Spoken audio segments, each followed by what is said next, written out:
మీ ముందు అక్కడ పాత్రలో నీళ్లు పడి ముందుగా పూర్వ దిశలో ఇటువైపు ఉన్న వాళ్ళు కుడి చేతిలో నీళ్లు తీసుకొని మీ ఎడమ నుంచి కుడికి వేయాలి. ఎడమ నుంచి కుడికి.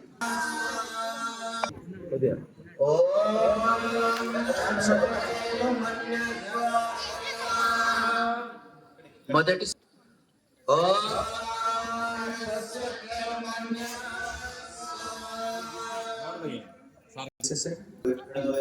తర్వాత దక్షిణంలో